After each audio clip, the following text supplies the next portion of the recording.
Sí, mamá, nunca me pudiste peinar y eso no va contra ti, es yo, así era. Son puros datos inútiles, valor 2 kilómetros. Muchos traumas desde la desdichada infancia que... Ahora sí les doy la bienvenida a mi closet con un café. Esa gente con esas vidas mágicas les llamo yo. ¿Me explicas quién es Karen y por qué está hablando con su gato? Esto es Ligera de Equipaje.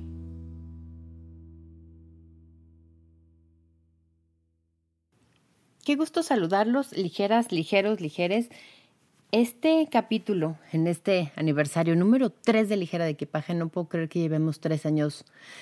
Voy a decir escuchándonos, saben que lo digo con cierto rencor cuando no me escriben y no participan en mis redes sociales, porque esto ayuda mucho, no nada más al algoritmo, sino que se siga haciendo Ligera de Equipaje y siga habiendo temas que a ustedes les interesa, que ustedes quieren conocer, que ustedes les inquietan o simplemente quieren una explicación de parte de Ligera de Equipaje.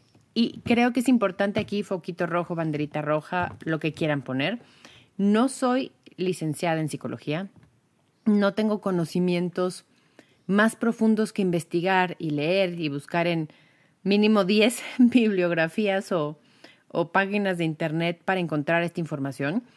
Y creo que es información que si nos interesa trabajar, entender, comprender, tendríamos que acudir a estas áreas especializadas en la mente y en cómo funcionamos al fin como seres humanos. Les recuerdo mis redes sociales en este mes de aniversario, @liger_de_equipaje, esto es en Instagram, en Facebook como Liger de Equipaje y en TikTok como Ligera de Equipaje. Y hoy nos truje para hablar de mecanismos de defensa. ¿Cuál es tu reacción si te lanzan una piedra, una pelota a la cara? O cuando escuchas a alguien enfrentarse o tener un conflicto muy cerca de ti. O cuando de la nada oyes un enfrenón cerca, vengas o no manejando, o vengas escuchando la radio o no. ¿Cuál es tu reacción? ¿Qué hace tu cuerpo? Nos retraemos, nos protegemos con las manos, movemos el cuerpo huyendo, por ejemplo, de la piedra o de la pelota, aunque sea una pelota suavita. Nos agarramos los ojos y los cerramos, o sea, ponemos las manitas en los ojos como niños de kinder. Nos agarramos, por ejemplo, fuertemente o agarras el volante si manejas y pones el freno aunque lo tengas puesto, así metes el freno, huyes o evades la pelea. Es que hay diferentes reacciones ahí, pero si estás muy incómodo y puedes parar la pelea, a lo mejor dices algo, pero es un conflicto bien ajeno, entonces genera conflicto interno, por decirlo así. Todo esto que hace nuestro cuerpo son mecanismos de defensa externos. Poner las manos a un golpe, frenar, aunque vayamos al lado del copiloto, poner el freno, aunque sea no tengamos una palanca, pues el cuerpo sabe qué hacer. El cuerpo sabe cómo detener estas cosas, pero ¿cómo hace nuestro cerebro para defenderse de situaciones diferentes?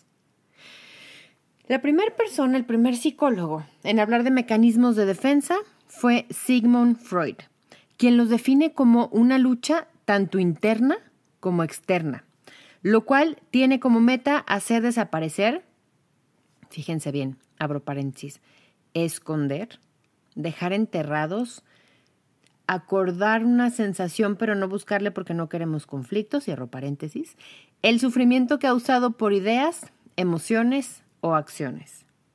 Se definen como mecanismos de defensa los procesos inconscientes de los individuos que tienen la función de protección. La idea es protegerse, al menos uno mismo y su autoestima. Yo agregaría super sello Ligera de Equipaje. A veces protegerse del uno mismo, de estas chaquetas mentales, de estas cosas que de repente tenemos en la mente y preferimos esconder, enterrar, como le querramos llamar, para no hacernos daño, no recordar que alguien nos hizo daño. Repaso rápido de la teoría de Freud del ello, del yo y del superyo. La leí 16 veces, busqué definiciones que no estuvieran tan pasadas de lanza porque, repito, no soy psicólogo. Repito, si hay algún psicólogo, espero este capítulo tenga algo de sentido. Seguro que sí. Pero ahí les va el resumen ejecutivo. Tenemos el ello, el yo y el superyo. El yo es la instancia mediadora. Es el que intenta descifrar y satisfacer las necesidades del ello, pero sin romper las normas del superyo. Pónganse esta imagen mental. El yo es la personita, el ello es el diablito y el superyo es el angelito. Superyo, que estamos hablando que es el angelito, conjunto de valores morales y creencias en las que proyectamos la mejor versión de nosotros. Ello, expresión de nuestros impulsos y deseos. Si vemos los emojis, estas caritas del celular, la carita feliz así normal es el yo, el diablito morado es el ello y la carita con halo o con angelito es el superyo. Estamos en medio, queremos ser una persona que nos reacciona, queremos ser este ente tranquilo que diga, sí tengo muchísimas ganas de dejar todo en el mundo y renunciar a mi trabajo y agarrar una mochila e irme por el mundo. Y el superyo dice, pero hay que ser responsables, pero hay que tenerle paciencia a nuestro esposo y nuestros hijos, pero hay que ver que no podemos hacer ese tipo de disparates. Si entendemos un poquito esto, y esto lo vamos a estar repasando y es como importante que lo comprendamos. Anna Freud, que adivinarán es la hija de Sigmund Freud, define el yo como un espacio en el que se observa lo que ocurre en el ello y en el superyo. Es como una rectificación de lo que acabamos de decir. No es rectificación, quiero decir que dice lo mismo que acabamos de decir, porque no estamos rectificando y dispensarán. Es en el yo donde funcionamos, donde vivimos, donde se echan a andar los mecanismos de defensa. Es en esta parte que si hablamos de un ideal y todo está parejito y todo está controlado, el yo es la personalidad que está, ¿se acuerdan de Intensamente? Que está como estos ojitos de Riley y está como manejando todo desde la consolita. El yo sería eso, para que nos quede un poco más claro. Estos mecanismos de defensa, lo que son pues un conjunto de reacciones inconscientes que nos protegen de los conflictos entre el ello y el superyo. Es la voz de la razón, vamos. Forman parte las llamadas técnicas de ajuste básicos. Estas técnicas buscan el equilibrio psicológico mediante el entorno y nuestros procesos mentales. Los procesos inconscientes de los individuos que tienen la función de protegernos. Yo no soy consciente de que si alguien me pita, dice mi papá, las mentadas de madre y las llamadas a misa son lo mismo. Si yo siento que voy en mi carril y voy bien y está el verde y avanzo y alguien me pita de repente, si yo siento que voy bien, no voy a escuchar y no voy a hacer caso que ese claxon es para mí. Si a lo mejor no me fijé y era el verde del otro lado y yo me fui como gorda en tobogán, entonces estos mecanismos son los que se activan. Tratan de reducir al máximo las consecuencias que puede tener en un individuo una situación muy intensa emocionalmente hablando para que la persona pueda seguir funcionando normalmente. Creo que todos hemos vivido cosas traumáticas muy fuertes, duelos, pérdidas, accidentes, situaciones incómodas. Y creo que todo ser humano quisiera sobrevivirlas. En cierto caso, mi pensamiento, fíjense, es olvidarlas, pero sería trabajarlas como un mecanismo de defensa. Dicen, no, hombre, ya bájalas, déjalas hacia abajo de la carpet, iba a decir la carpeta, déjalas abajo del tapete y listo. Para seguir viviendo, para seguir creyendo en la humanidad. Imagínense ustedes la gente que va y viene a las guerras. Todos estos veteranos que tienen tantos problemas, tantos traumas, tantas cosas que olvidar y quisieran borrarse de la mente, y cómo los mecanismos funcionan tan bien que a veces sellan eso y no se trabajan. Y repito aquí, lo voy a seguir repitiendo todo el capítulo. La importancia de buscar una ayuda psicológica, la importancia de, es que si esto no lo puedo tratar o lo platiqué a mis papás y siento que no tuve la respuesta, el apoyo, la necesidad que yo tenía de que me ayudaran con eso, voy y busco en otro lado. Eso es bien, bien importante y tenemos que comprenderlo y normalizar, dice Ceci en el capítulo de suicidio, hacerlo parte de la canasta básica. ¿Cuáles son las funciones de los mecanismos de defensa? Lograr equilibrar entre realidades internas y externas. No solo vivir en un mundo mágico y este hoyo de conejo que todo pareciera bizarro. Es lograr un equilibrio. Siguiente función.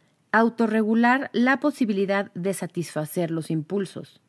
Si el diablito pesa más que el angelito, el yo tendría que decir, a ver, o sea, sí, pero vamos respirando y vamos permitiendo y vamos logrando esa regularización, esa autorregularización. Siguiente función, facilitar una adaptación adecuada a la sociedad. Si bien haz lo que quieras, a nadie dañes, puedo yo hacer muchas cosas que diga, pues a mí me gusta andar desnuda por la vida y eso me da comodidad y adelante. ¿Sí será eso lo que me ayuda a estar en una sociedad funcional? Es otro de las funciones del mecanismo de defensa. Permitir un correcto desarrollo de la personalidad.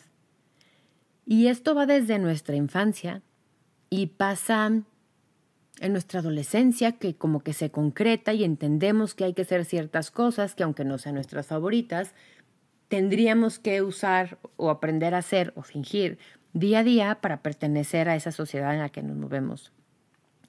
Y obviamente para que nuestra personalidad también encaje. Si bien cada quien tenemos una personalidad, hay ciertos comportamientos, ciertas cosas que tendríamos que adaptar para esto. Y otra de las funciones, entre las muchísimas que hay, proteger el equilibrio emocional. Cuando hay un trauma muy fuerte, cuando hay un problema, cuando hay una pérdida, cuando hay un accidente, estos mecanismos se van a disparar todos al mismo tiempo por todos lados para intentar que esa persona sobreviva, no caiga en una depresión, no tenga un problema mental y para permitir que funcione la sociedad, que se desarrolle correctamente la personalidad y todo esto. Hay algunos tipos de mecanismos en este capítulo y en el siguiente, porque es de 2 partes. Vamos a hablar de los tipos según McWilliams, que es un psicólogo también, que creo que entre lo que leí nos ayuda a definir un poquito más. Él los divide en 2, primarios y secundarios.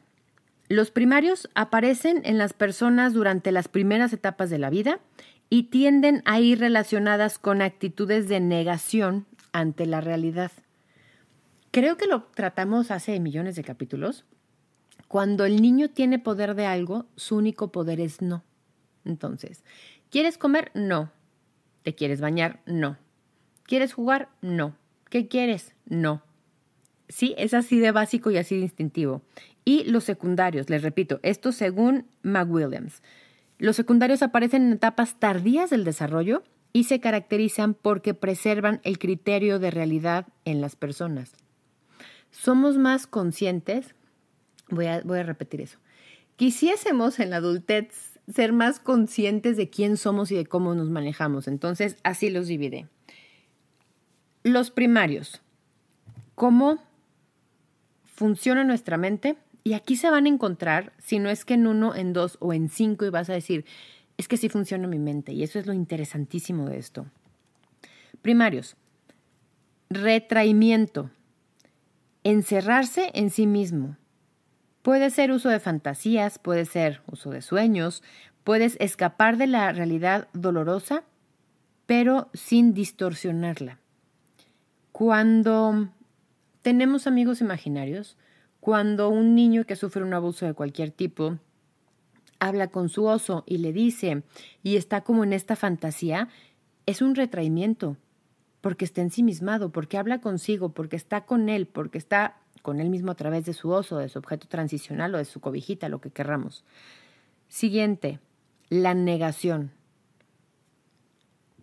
Rechazar de manera puntual un evento.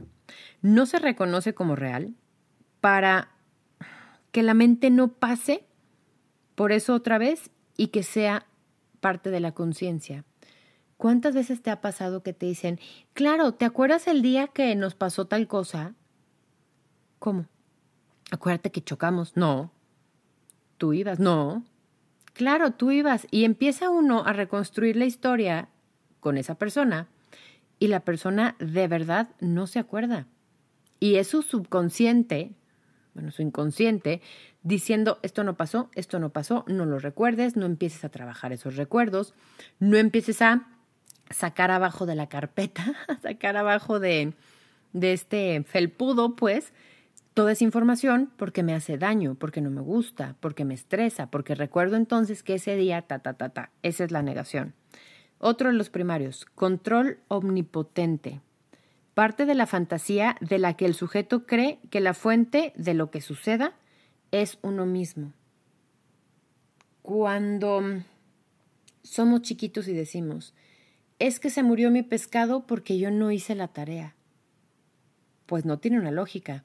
Pero nosotros vivíamos conscientes que como no le hicimos caso a los papás y como robé ese dulce y como no me acabé la verdura y la tiré, entonces estas cosas pasaron. Y esta es una bien interesante, pero es el control omnipotente. Idealización y desvalorización. Y fíjense qué interesantes. ¿Cuál es la idealización? Dependencia hacia otra persona a la cual otorga un valor o un poder especial, considerado que ellas van a resolver siempre sus dificultades. Y nuestros papás sí son superhéroes.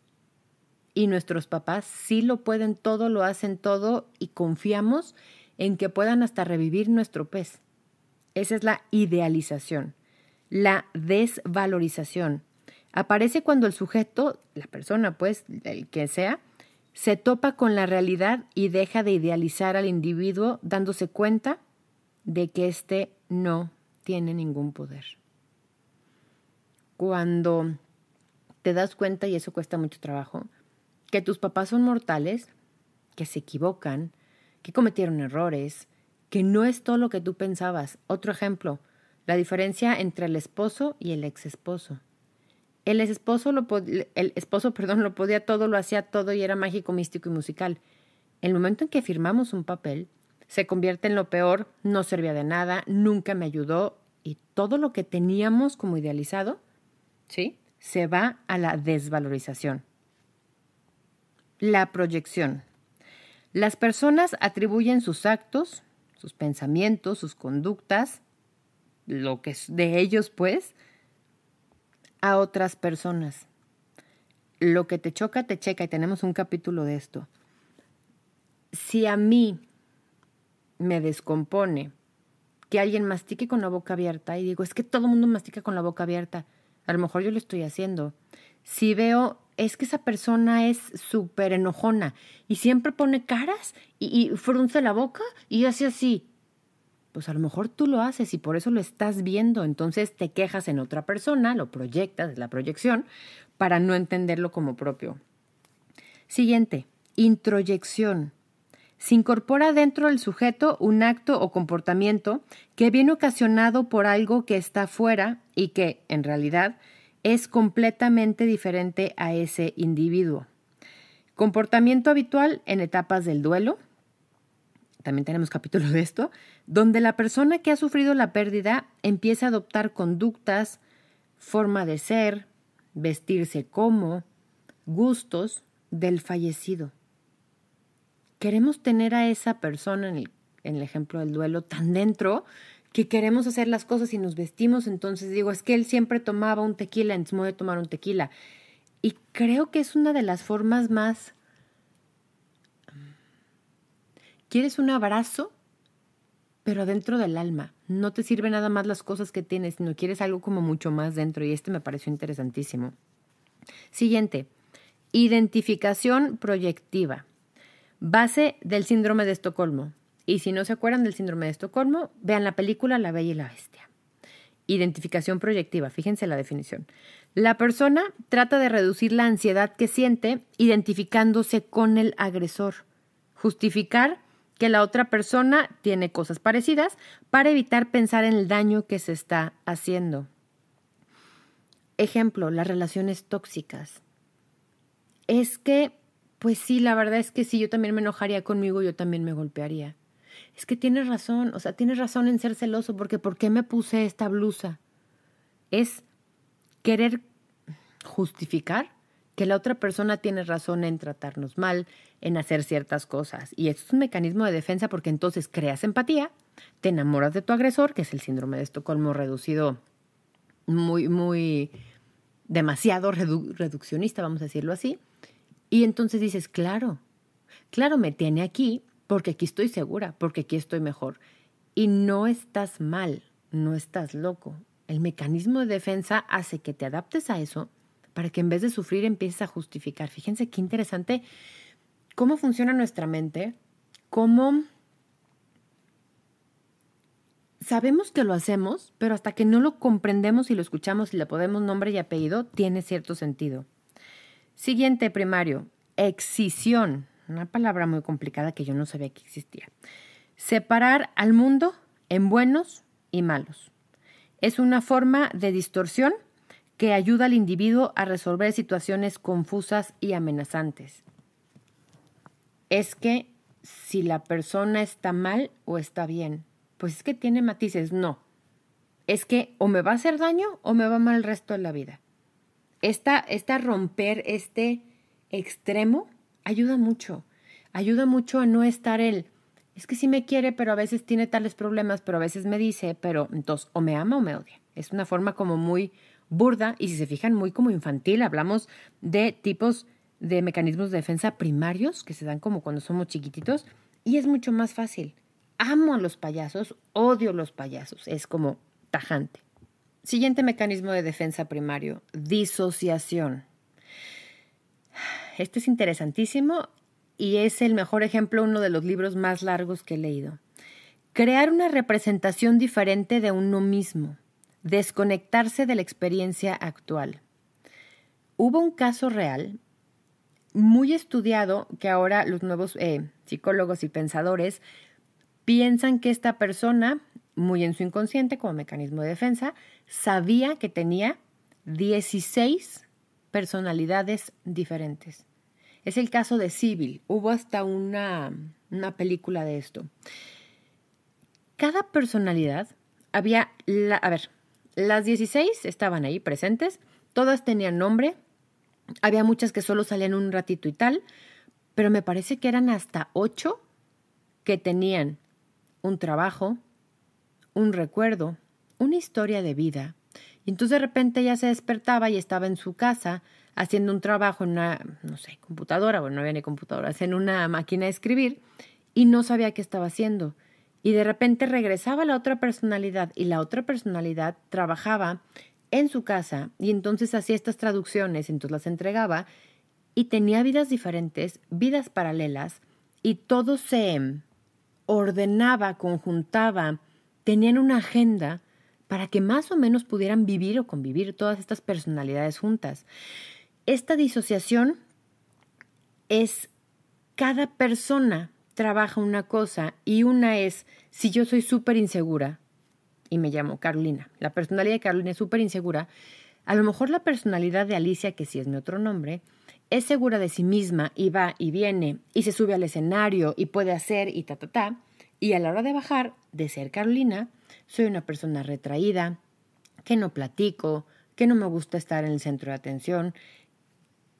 Estas son las disociaciones. Cuando pareciera que tenemos personalidades diferentes, cuando vemos un ejemplo, la gente que hace drag, no necesariamente una persona, un hombre en este caso, tiene que ser gay para disfrazarse y hacer una drag queen. Puede ser una parte de su personalidad que quiere sacar, que gusta sacar, y a lo mejor es un oficinista como cualquier otro que somos oficinistas y tiene como esa parte de liberar, de dejar como válvula de presión para sacar todas esas cosas. Y es que todos los seres humanos tenemos alguno o varios mecanismos de defensa activos casi todo el tiempo, me atrevería a decir. ¿Cuál crees que sea el tuyo? ¿Cuál de estos analizas algún momento, alguna etapa de tu vida, algo importante que digas, híjole, es que creo que mi mente funcionó así? Quizá sean matices de alguno, o quizá no estén tus mecanismos o cómo tú te sientes en estos que acabamos de enumerar. Quizá está en los secundarios, en esos que se activan, como decíamos ahorita, ya en una etapa más tardía de nuestro desarrollo. Y si quieres ver si encontramos estos secundarios, lo puedes escuchar en el siguiente capítulo de Ligera de Equipaje. Si estás escuchando esto un miércoles y es primicia, tendrás que esperar una semana. Pero si es la segunda vez que lo escuchas, puedes ir ahora mismo a Ligera de Equipaje. Les recuerdo, hoy vamos a tener un capítulo interesantísimo que es, dentro de los secundarios, una cosa que se llama formación reactiva, que es un capítulo entero. Y eso lo van a poder escuchar en una semanita en Patreon. Les recuerdo que en Patreon tenemos capítulos, contenido inédito, cosas que se tratan un poquito diferente. Y esto de Patreon es un sistema de mecenazgo, de apoyo, de patrocinar este podcast.